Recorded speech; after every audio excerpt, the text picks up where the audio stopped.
special presentation from 12 News.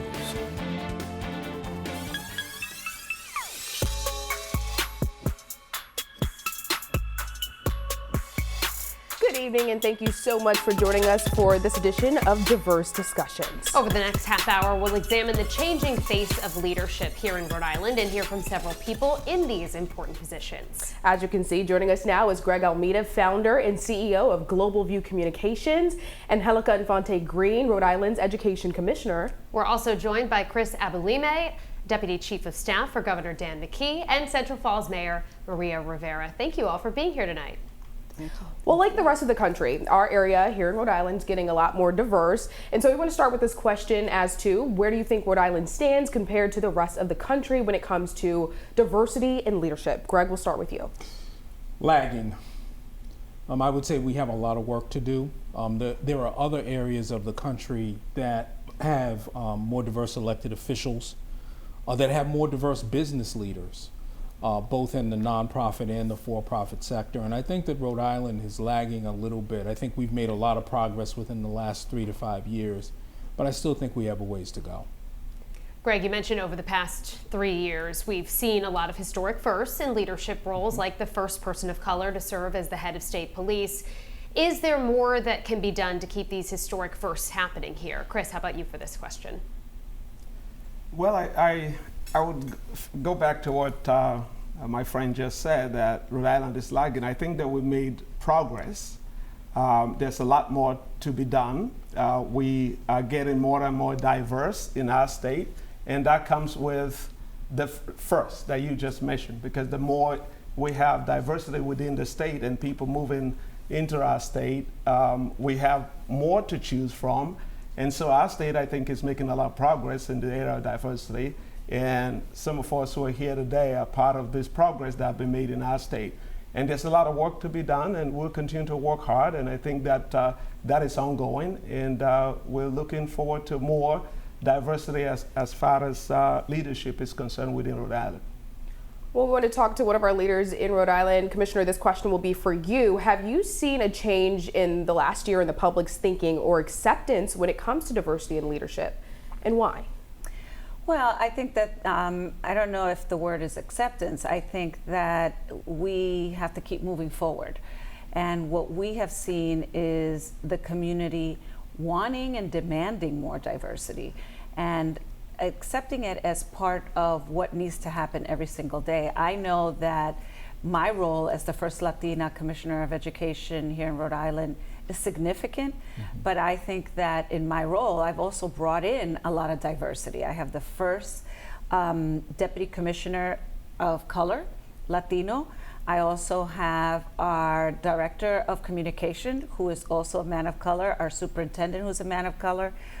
We created an equity position. So there's movement, and I think that, you know, when that becomes part of the norm, then we'll see more acceptance. That should not be thought of as an exception, but really what should be part of our everyday lives.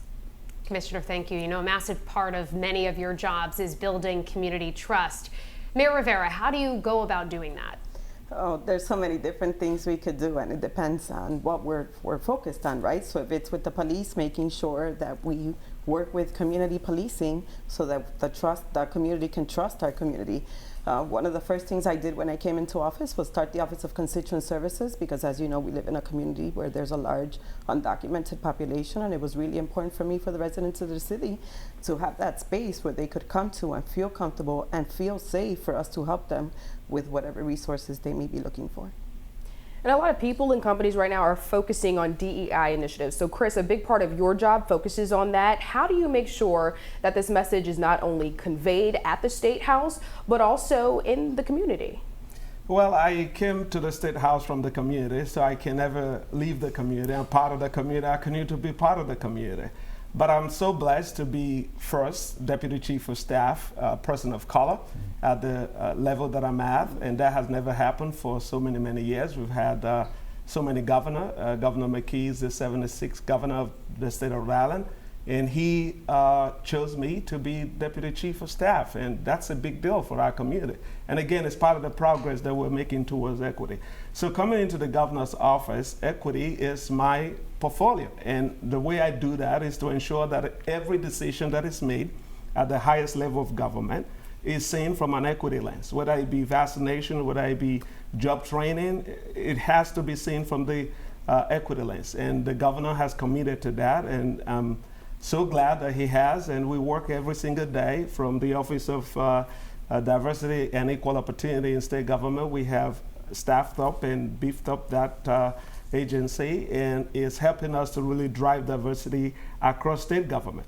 And as we move into the community level, to ensure that every single person who live here in Rhode Island have access to equal opportunity within our state.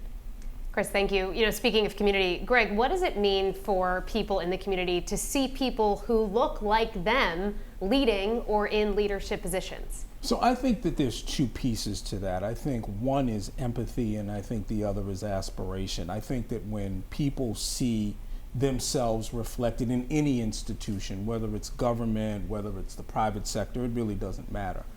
What it shows is that they have a pathway to success, and that there is something that they can aspire to.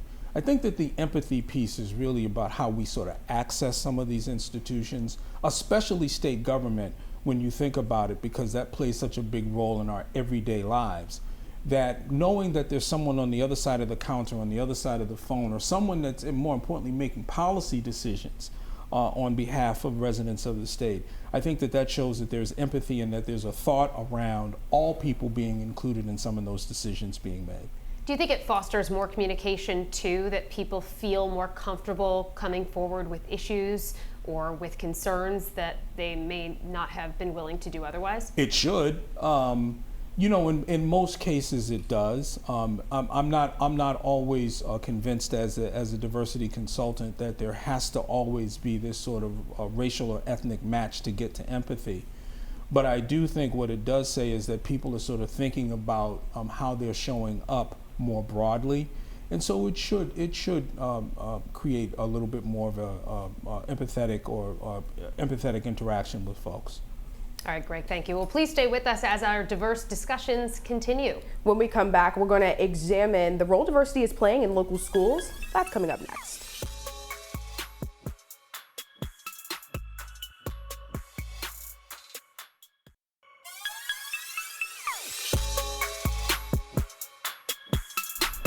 Welcome back to Diverse Discussions, a special presentation from 12 News. We're talking with local community officials and members about the changing face of leadership roles here in Rhode Island. Now, our panel has a variety of expertise on everything from inclusion, government, and education, and this one is for the Education Commissioner. In your role, you oversee the education of thousands of students all over the state.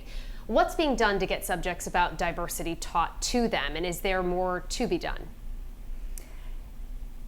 Well, there's always more to be done, let me be clear on that, but there are a couple of initiatives that we have that are really front and center for us.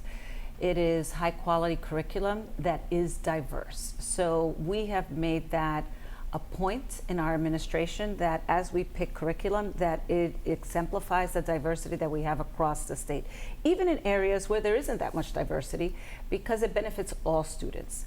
The other thing that we have been focused on is diversifying the teaching pool. Really important for students to see themselves in their educators.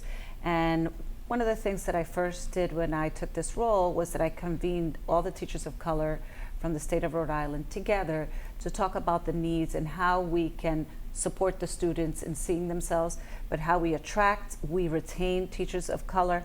To us, it's really important that that is part of the agenda. But the curriculum, how we talk to students, and I know that at some points this has become very controversial.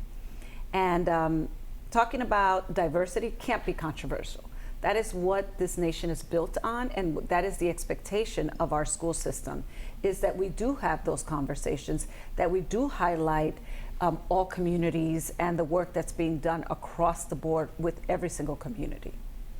And Commissioner, have you seen, the students take to that, having leaders in the school system that look like them? Oh, absolutely. I have to tell you that I've had some moments where staff but even students have said, I had no idea that this was possible. I didn't know that I could be in a position like yours. And I'm pretty open with them about the struggles. I came from, a family that I was raised on public assistance, and education changed my life. And that's why I do this, because I need them to see the possibilities and what this means. Because for a child of color, it's not just about that one student, it's about the community advancing. You know, when I went to school as the first person in my family to get a college degree, that changed the scope for my entire family. My nieces, my nephews, the expectations changed. And that's what we want to do, is say, yeah, you can do this. I'm not the exception. This is what we expect for all our students to be able to do.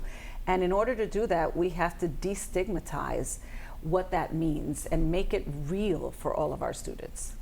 Yeah, giving them possibilities. I like what you said there. Well, another big topic here is racial equity, and that is defined as achieving fairness by meeting people where they are and serving them differently depending on their needs to achieve equitable outcomes.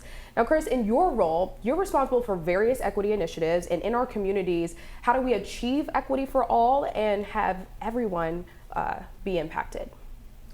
Well, we have made tremendous progress in this area of equity, and we need to recognize that our state has different subset of communities, and those communities matter, and that we need to look at them for what they are. And one of the things that Governor McKee always told us is that every person in our state has different level of hurdles to cross through to get to the finish line. And therefore, in areas that we can remove the hurdles, that we should remove them. In areas that we can reduce the hurdles, that we should reduce them.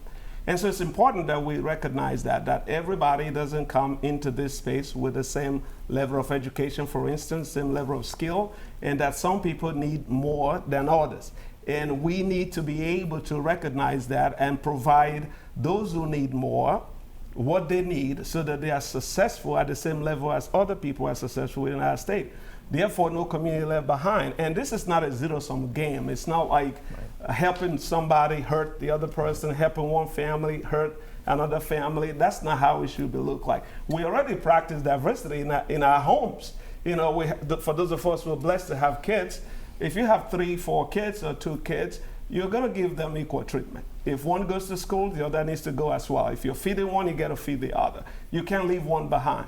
And so that's equity right there. So when we leave our homes coming into a larger society, we need to recognize Rhode Island as our big family, the extension of our family, so that every single person within our Rhode Island family is treated equally and is provided that resource that he or she need to ascend to that level that he needs to be and be a successful person in society and a productive person in society. So it's really not a zero-sum game. It's looking at the entire landscape and providing equal opportunity to every single person as their need demands. And I think that that's how we will be successful.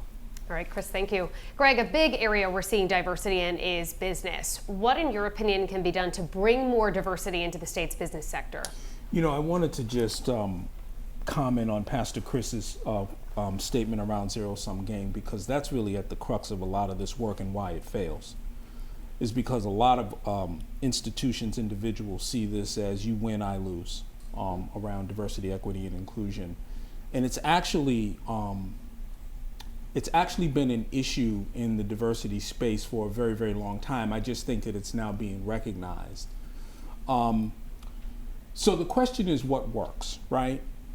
And, you know, unfortunately, there are a standard set of activities, but not a standard set of practices. And what I mean by that is, if you look across corporate America, corporate Rhode Island, corporate Boston, it doesn't matter, what you'll see is that organizations basically committing to a lot of the same things, employee resource groups, some promotion goals, etc.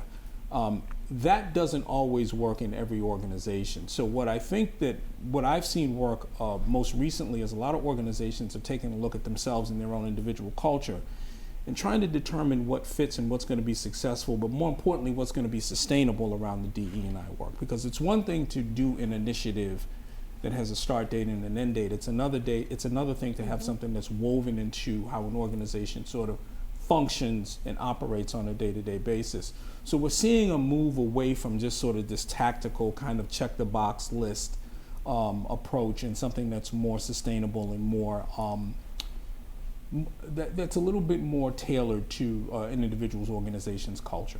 I know you're talking about corporate business. What about small businesses and Black and Hispanic owned businesses? Are you seeing more in terms of that, and how do we encourage more of that? There's a lot more attention on it. Time will tell within the next 5 to 10 years when we do a look back. And typically we know we've been successful in something when we look back. It's hard to really measure that success in the moment. What we hope is that with all of the efforts in terms of minority business development, minority business purchasing, that we should see or hope to see an explosion in the sustainability and the survivability of minority-owned businesses, Black, Brown, LGBTQ, etc. So it's a little too soon to tell how successful some of these efforts are, but we'll have a pretty good sense within the next few years whether our commitment is paid off. Rick, thank you, Maria. This question is for you. You are the first Latina mayor of a city that is more than 66% Hispanic or Latinx. How important is the value of representation? It's extremely important. Me being in this position, being the first Latina mayor in the city, it's made such a huge difference for the residents of the city. They feel comfortable. I made it a point to have staff in the front of City Hall, so when the residents come in, that we have staff that speak Spanish that can